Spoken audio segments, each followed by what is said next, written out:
Now, the first of a two-part conversation with former Federal Reserve Chairman Alan Greenspan. During his 18-plus years at the Fed, Greenspan worked with 4 presidents, faced financial crises in America and abroad, and made some controversial decisions about economic policy. His new book is The Age of Turbulence. Jim Lehrer spoke with him late last week. Mr. Chairman, welcome. Thank you. The Age of Turbulence. What does that mean? It's a title that I came upon only late in the book, after I've gone through a fairly considerable amount of the history of my tenure and various different activities. And then, as I began to discuss what has been going on in the 21st century with the extraordinary changes in globalization, international economics, and very importantly, the end of the Cold War. And what this type of environment is a turbulent financial environment, which ironically is probably as a consequence of the turbulence, creating a more productive, stable economic and employment situation. Well, speaking of turbulence, of course, we've got this thing going on, the subprime mortgage turbulence or crisis, whatever you want to call it. Looking back, do you think there's something that could have been done on your watch as chairman of the Fed that could have prevented this from happening? I don't think so. First of all, the problem that we're dealing with now is an aspect of is a result of human nature, basically the innate characteristics of human nature, in the sense that people, after a period of exuberance... There's a magic word for you, exuberance. I like that word. Okay. I think I'll use it. Okay. But the problem is that we've had a bubble in housing, and the bubble in housing essentially has roots, as I point out in the book, to the end of the Cold War, leaving aside all the economics that are involved.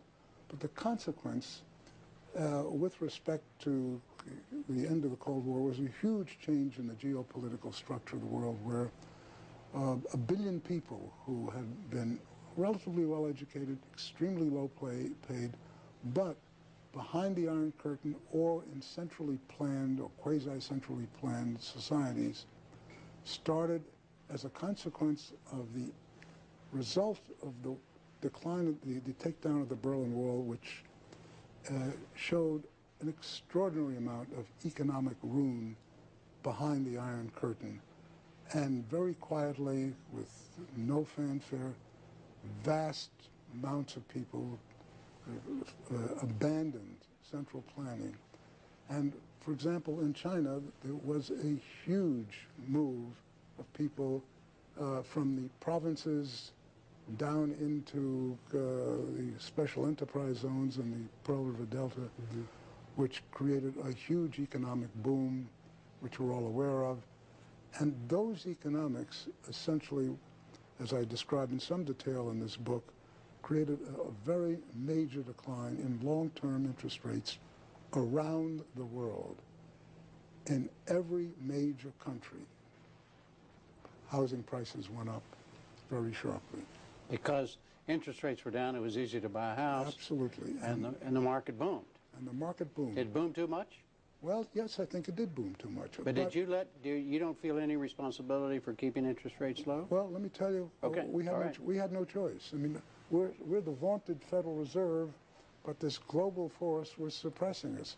We actually tried in 2004 to get mortgage interest rates up and to put some sort of clamp on the extent of the housing boom, and we failed. Because usually when we moved short-term interest rates up, which is what the Federal Reserve does, long-term rates go with it. It didn't this time. We tried the same thing in 2005. Didn't happen. Didn't happen. Had we done it back in 2002, there's no doubt in my mind, nothing would have happened. And as a consequence, we, and in fact every other central bank, could not confront this issue. And what I'm increasingly beginning to conclude is when you get bubbles like this, there is no way of diffusing them until the speculative fever breaks on its own. We tried numbers of things, and other people tried numbers of things, but what is different about the United States is when our bubble burst, housing prices started down. Our actual rise in prices is probably a little below average around the world. But we, as a consequence of having a major thrust in trying to increase home ownership in this country, developed properly, in my view, subprime mortgages, so a lot of people who would not otherwise be able to own a home were able to own a home. But then their interest rates went up over a period of time. That's when they got hurt, right? Well, the real problem began because a very significant proportion of those loans were on terms which shouldn't have been made. In many cases, I think it was fraud, and that I say in the book, as you know, the only area where I think more regulation is required in this country is addressing fraud, because fraud is destructive of markets, but more importantly, it's destructive of families. A little bit more about your job as chairman of the Fed, which you've written about extensively in the book. You say very, very clearly and way out front that you are a Republican. You've been a Republican since, well, for how long? I mean, almost since you started knowing about politics. You've been a since Republican. I thought about politics. Politics. I've been a combination of libertarian, Republican all along. Has there, while you were chairman of the board, was there anything that you looking back on it now, that you feel you did because you were a Republican? Well, I have the underlying political philosophy because I believe that markets work and that markets contribute a great deal to civilization. So it's not as though I have an ideology and then I apply it. I have the ideology because I believe that it is the best way of coming at the world and what type of policy. What is the proper relationship, what should be the proper relationship between a chairman of the Fed and a president of the United States? Well, first of all, the Federal Reserve is an independent agency, and that means basically that there is no other agency of government which can overrule actions that we take.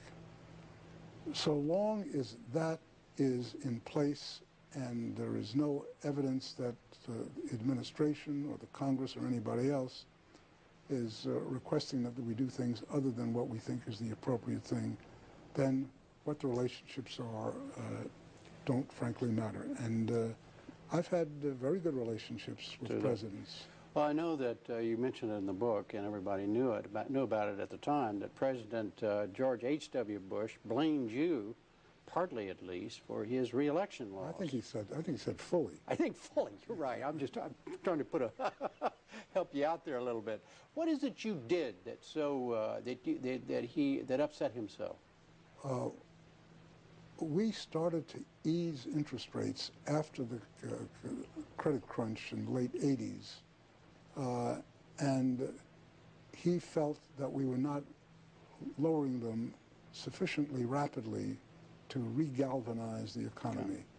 The Federal Reserve, essentially with in a unanimous voice, disagreed with him. Were you aware of the fact that this could hurt George H.W. Bush's re-election? Was that